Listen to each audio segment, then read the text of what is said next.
시청자 여러분 안녕하십니까? 경제를 말하는 가장 도발적인 방법. 직설 본색입니다. 네.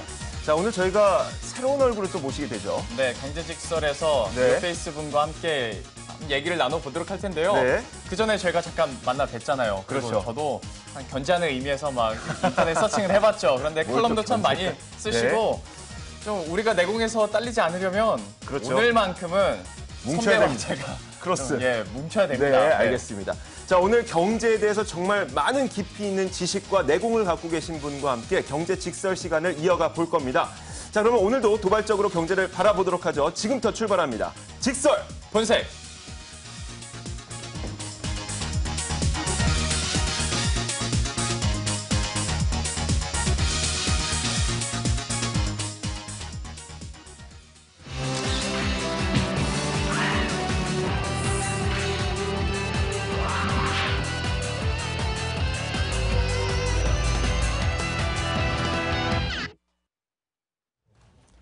경제가 이렇게 쉬울 수 없다. 경제가 이렇게 시원할 수 없다. 경제가 이렇게 색다를 수 없다. 경제 직설 지금부터 시작하겠습니다.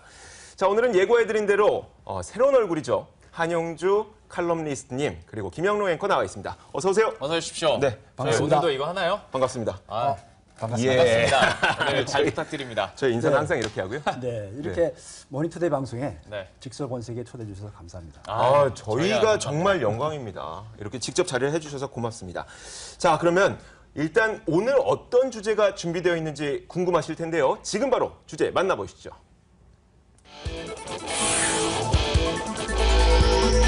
같은 돈 다른 의미 한국판 양적 완화. 저희가 지금까지 경제 직설을 하면서 했던 아이템들과는 조금 약간은 무겁다는 느낌이 있긴 있죠. 무겁기도 하고 좀 네. 어려울 수도 있을 것 같고 네. 이게 경제적인 쟁점도 쟁점이지만 이제 정치적인 쟁점까지 번지다 보니까 그러니까요.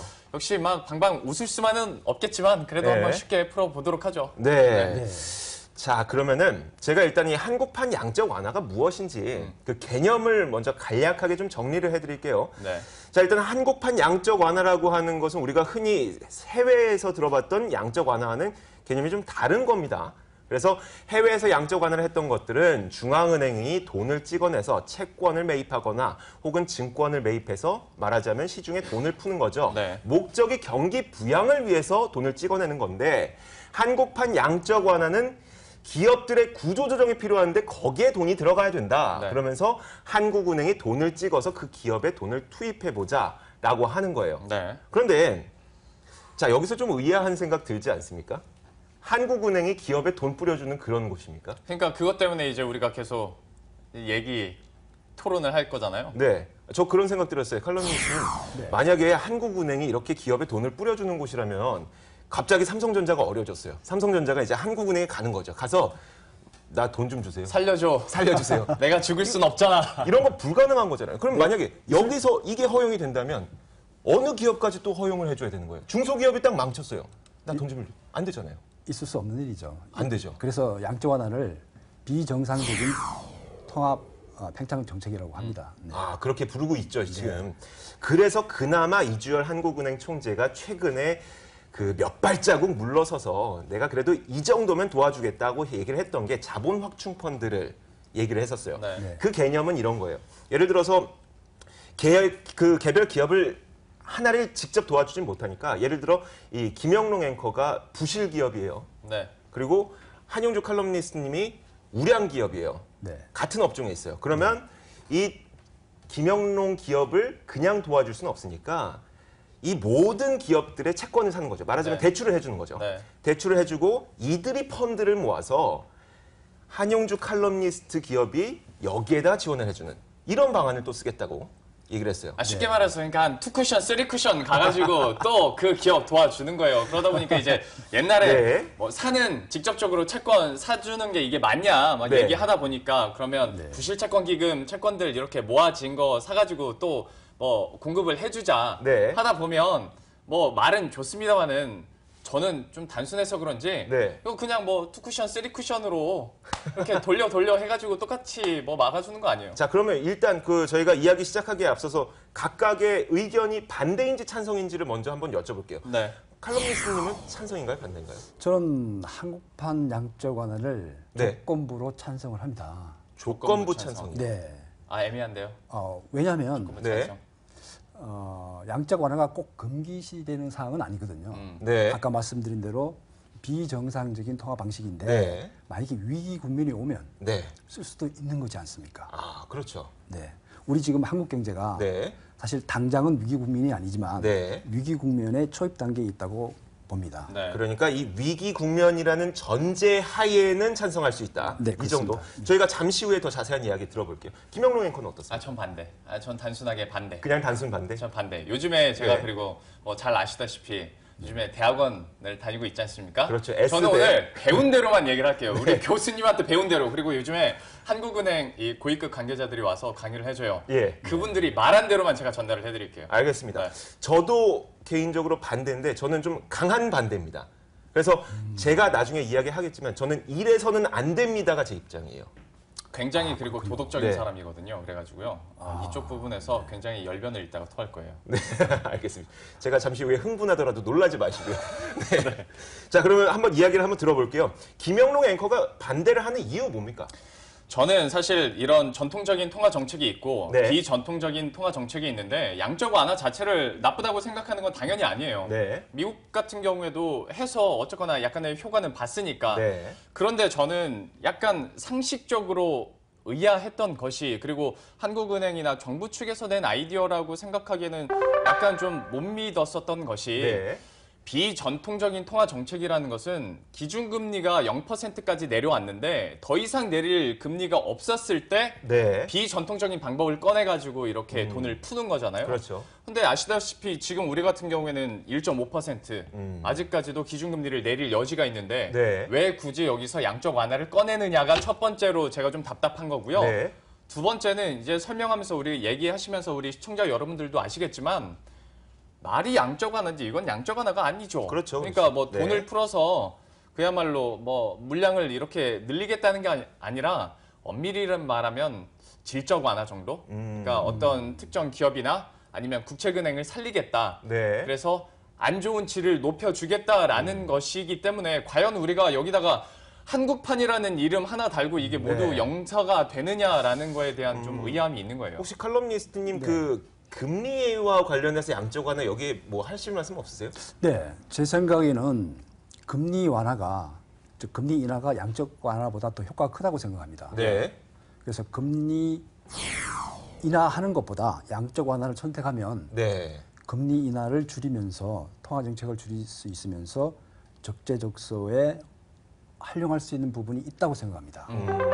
저도 그거는 동의해요. 네. 동의합니다만은 현재 할 수 있는 다른 정책이 있는데 사실 양적 완화 같은 경우에는 진짜 극단적인 처방인 거잖아요. 그렇죠. 그러다 보면 네. 분명히 리스크가 있어요. 특히 네. 우리나라는 아시다시피 기축 통화가 아니잖아요. 네. 그렇다 보면 자본이 유출될 수 있는 게 너무나도 불보듯 뻔한 상황이기도 맞습니다. 하고요. 네. 이렇다 보니까 과연 지금 이 타이밍에서 우리가 양적 완화라는 얘기까지 꺼낼 상황인가라는 물론 경제가 안 좋습니다만 네. 기준금리부터 사실 뭐 이렇게 치면 25bp 내릴 게 아니라 한 50bp씩 내려가면서 네. 뭔가 이렇게 특단의 조치를 하든지 해야지 지금 한국판 양적 완화라고 한다면 저는 좀 의아한 게 있더라고요. 네. 저는 어떻게 생각을 하냐면요. 그 제가 얘기하기에 앞서서 칼럼니스트님께 한 말씀 먼저 드릴게요. 네. 저희 이렇게 계속 얘기하다 보면은 칼럼니스트님 얘기할 시간 없을 수도 있어요. 그래요? 그냥 무조건 말씀하셔야 돼요. 그러면 안 되는 건가요? 무조건 반론하셔야 됩니다. 그리고 생방송이다 보니까 시간이 딱 되잖아요. 그러면 그냥 끝납니다. 저희는 알겠습니다. 편집은 없는데 통편집 형식이 될 수 있으니까 조심하세요. 자, 그럼 제 이야기를 한번 해드릴게요. 일단 저는 기본으로 한번 들어가 보고 싶어요. 네. 한국은행이 설립 목적이 뭡니까? 물가 안정. 물가 안정이죠. 예. 네. 근데 물가 안정이라는 게 사실 돌려 말하면 통화 가치 안정이거든요. 그렇죠. 근데 우리가 듣기 쉽게 하기 위해서 알아듣기 쉽게 하기 위해서 물가 안정이라고 했는데 예를 들어서 예전에 우리가 이 5,000원권 한 장 갖고 있었을 때는 우리가 짜장면 2명이서 사이좋게 나눠 먹을 수 있었어요. 네. 근데 이제 5,000원권으로 짜장면 한 그릇밖에 못 사는 거예요. 그렇죠. 전쟁이에요. 이제 이거 한 그릇 먹기 위해서는 전쟁이에요. 그러니까 물가가 그만큼 올라갔다는 건 통화 가치가 그만큼 떨어졌다는 걸 의미하는 거 아닙니까? 그렇죠. 그래서 물가 상승을 방어하기 위해서 말하자면 통화 가치를 적절하게 유지하기 위해서 한국은행이 있는 건데 네. 지금 우리가 논의되고 있는 거는 기업들에게 돈을 찍어서 돈을 넣어주자. 그런데 기업들에게 돈을 찍어 넣어주기 위해서 돈을 찍는다는 거는 돈의 양이 많아지는 거니까 가치가 떨어지는 거 아닙니까? 그렇죠. 네. 다시 말하자면 물가 상승을 의미하는 거고요. 그럼요. 그럼 그 물가 상승 누가 감당해요? 우리가 국민들이. 제가 제 월급에서 칼럼니스트님 여기서 반론을 하겠습니다. 네. 왜냐하면 지금 우리나라뿐만 아니라 전 네. 세계가 수요 부진에 시달리고 있습니다. 네. 왜냐하면 인구 구조적인 문제도 있고요. 네. 또 일자리 창출이 부진해서 수요 자체가 지금 부진한 상황이거든요. 네. 그래서 공급 과잉이 시달리고 있기 때문에 공급 과잉도 오랫동안 경기 부양을 했기 때문에 공급 과잉 현상이 발생한 거거든요. 예. 네. 그로 인해서 수요가 부진한 경우에는 돈을 좀 많이 풀어도 네. 인플레가 발생하지 않습니다. 네. 그렇죠. 그러니까 미국도 그랬고 일본도 그랬지 않습니까? 네. 그러니까 그 물가 상승에 포인트를 줄 때는 아니라고 생각합니다. 저도 이 부분은 약간은 같은 맥락인 게 네. 역시 물가 안정 측면에서만 본다면 역시 진짜 돈을 헬리콥터 뱅처럼 막 뿌려야 돼요. 그럼 막 몇 조 단위로. 그렇죠. 근데 우리 이번 한국판 양적 완화 같은 경우에는 그야말로 이제 국책은행 그다지 큰 규모가 아닙니다. 큰 규모는 아니다 네. 보니까 역시 또 이런 반론이 나올 수 있을 것 같은데요. 저는 근데 그 반론에 대해서 또다시 반론을 제기하고 싶은 이유가 뭐냐면 그 정책을 생각해낸 분들의 아이디어, 그러니까 그 생각을 왜 해냈는지가 불만인 거예요. 저도 그거 그러니까 네. 지금 당장 물가 상승이 나타날 거란 걱정이 있는 건 아닌데 이런 아이디어 자체가 물가 상승을 감당하면서까지 그러니까 물가 상승을 국민들에게 부담하면서까지 우리는 기업 구조 조정을 하겠다는 건데 그렇죠. 심지어 기업 구조조정 때문에 그런 거죠. 그렇죠. 근데 심지어 그 구조조정의 당사자인 해운업의 대주주조차도 내 주머니는 안 열겠다고 하는 그런 상황에서 네. 국민의 주머니를 열겠다고 아이디어를 낸 그 사람들에 대한 불만인 거죠, 저는. 저도요. 그래서 자, 이 부분도 그러니까 제가 저 참 어린 친구가 이런 말씀해서 진짜 죄송합니다만은 네. 고위급 관계자는 솔직히 그냥 귀찮았던 거예요. 재정 정책 그러면 국회 통과해야죠. 막 동의 얻어야 되지. 대통령 사인 받아야지. 이게 싫으니까 그냥 빨리 한국은행만 구워 삶으면 되는 거잖아요. 솔직히 한국판 양적 완화 같은 경우에는. 맞습니다. 예. 정확한 포인트인데요. 네. 그 양적 완화하고 한국판 양적 완화하고 기업 구조조정하고는 별개의 문제입니다. 예. 네. 그렇죠. 양적 완화는 자금 조달 문제거든요. 네. 구조조정이 성공하느냐 못하느냐는 공급 과잉을 어떻게 해소하고 그렇죠. 부실 기업을 어떻게 퇴출시키느냐가 달려 있어요. 네. 근데 돈을 조달하고는 관계 없는 거예요. 근데 이걸 위해서 양적 완화를 하겠다는 뜻은 손쉬운 선택으로 예. 양적 완화를 하겠다는 네. 그런 의도가 있는 거죠. 그렇죠. 도덕적 해이라는 게 있습니다. 맞습니다. 네, 도덕적 해이는 손쉬운 선택을 하겠다는 유혹에 빠지는 것은 네. 개인뿐만 아니라 기업, 정부도 마찬가지입니다. 예. 그렇죠. 정부도 대표적인 사례가 있습니다. 그렇기 때문에 이 견제 장치가 필요합니다. 예. 어, 근데 이거 네. 하다 보니까 네. 원래는 저희 제일 처음에는 네. 저희 둘이 편을 먹고 2대1로 공격하자 되는데 아, 어떻게 하다 보니까 공격하시려고. 또 저희 둘이 편이 되고 매일 저 이게 매일 그냥- 소외되는 거 혹시 예. 모니터링 해보셨으면 아시겠죠? 저 매일 소외돼요. 아 근데 저는 네. 말씀하신 이 도덕적 해이에 대해서도 너무나도 공감해요. 왜냐면 워낙 지금 지원해 주자는 곳이 해운 조선업이고 네. 이제 네. 그 위로 국책은행인데다가 이제 뭐 발권력 동원한다 막 얘기를 했을 때 국민적인 동의도 계속 한국은행 측에서 얘기를 그렇죠. 했었잖아요. 그렇죠. 근데 저는 이 부분에서도 전혀 동의가 안 되는 거예요. 왜냐면 제가 조사를 해봤더니요. 네. 산업은행, 수출입은행 뭐 많이 힘들다고 하잖아요. 네. 그런데 평균 연봉이 9천만 원이 넘습니다. 음. 거기다가 그렇죠. 대우조선 같은 경우에 지금 막 몇 조씩 계속 막 힘들다 보니까 계속 퍼주고 있잖아요. 오늘 아침에도 7조 필요하다는 이야기 나오더라고요. 그렇죠. 네. 근데 임직원들한테 성과급이 진짜 어마어마해요.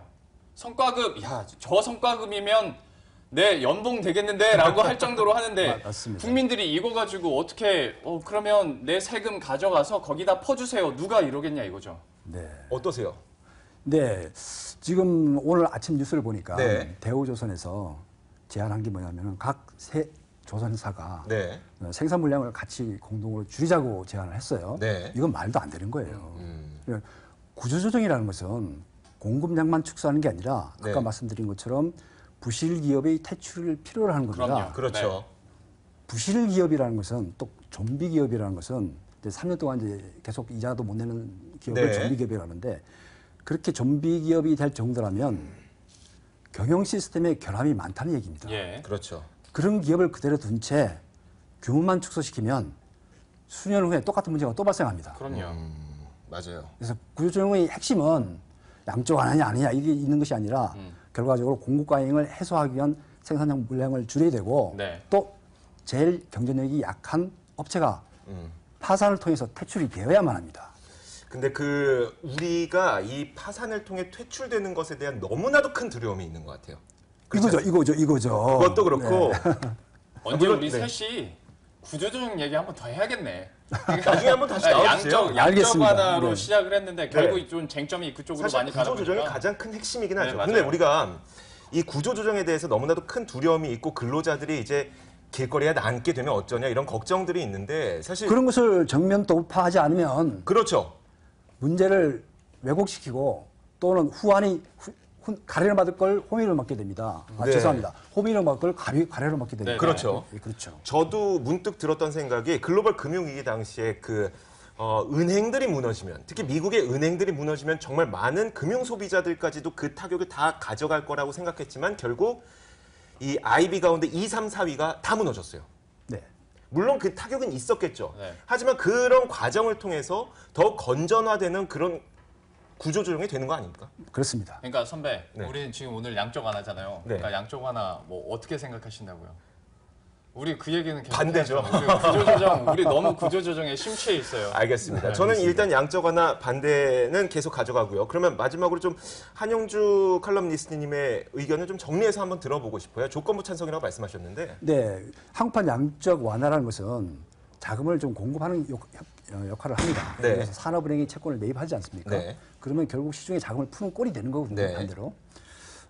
예를 들어서 이제 또 다른 방법으로 자원을 조달할 방법이 있다면 국가에서 국채를 발행해서 자금을 조달할 수 있는데 그렇게 네. 되면 시중의 자금을 빨아들이는 효과가 있습니다. 아, 네. 그래서 약간의 긴축 효과가 네. 나타나는 셈이죠. 그래서 장단점이 있지만 네.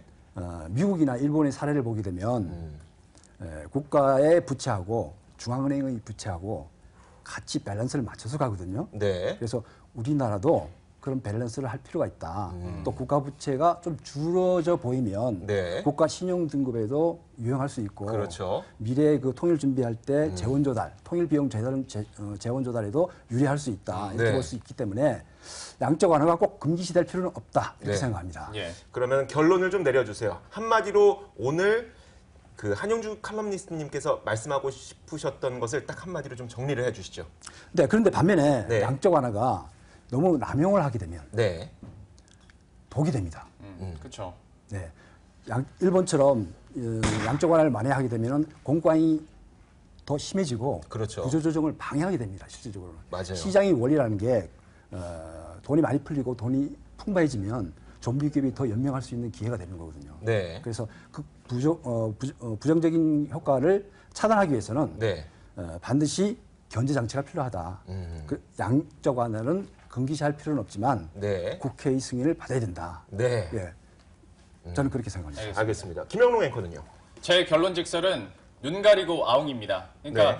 양적 완화 같지도 않은 걸 이제 뭐 미국이나 일본 막 양적 완화 하니까 우리도 양적 완화 얘기하면 우리 정부도 뭐 열심히 하나 보다처럼 그렇죠. 네. 좀 속이지 말고 뭐 질적 완화든 뭐든 해가지고 그냥 솔직하게 이 부분에 대해서는 이 부분이 힘듭니다. 그래서 채권 매입해야 됩니다라고 해서 좀 호도하지 말고 좀 정부나 그리고 한국은행에서 갖추고 있는 기본적인 시스템 안에서 해결하려는 노력이 필요하지 않을까라고 생각을 합니다. 네, 저는 마지막으로 그 두 분의 의견 모두 다 공감을 하고요. 다만 그 한국판 양적 완화를 생각했던 그 아이디어 자체가 불만이라는 이야기입니다. 그래서 대주주도 열지 않는 주머니를 국민 주머니 열어서 해결하겠다는 그런 아이디어에는 반대. 그래서 한국판 양적 완화 이 상태로는 안 된다라고 결론을 좀 내리고 싶어요. 네. 자, 오늘 이렇게 한영주 칼럼니스트님 그리고 김영로 앵커와 함께 한국판 양적 완화에 대해서 저희가 할 수 있는 만큼 낱낱이 털어봤습니다. 경제 직설이었습니다. 고맙습니다. 수고하셨습니다. 고맙습니다. 감사합니다. 고맙습니다. 수고하셨습니다. 고생하셨습니다.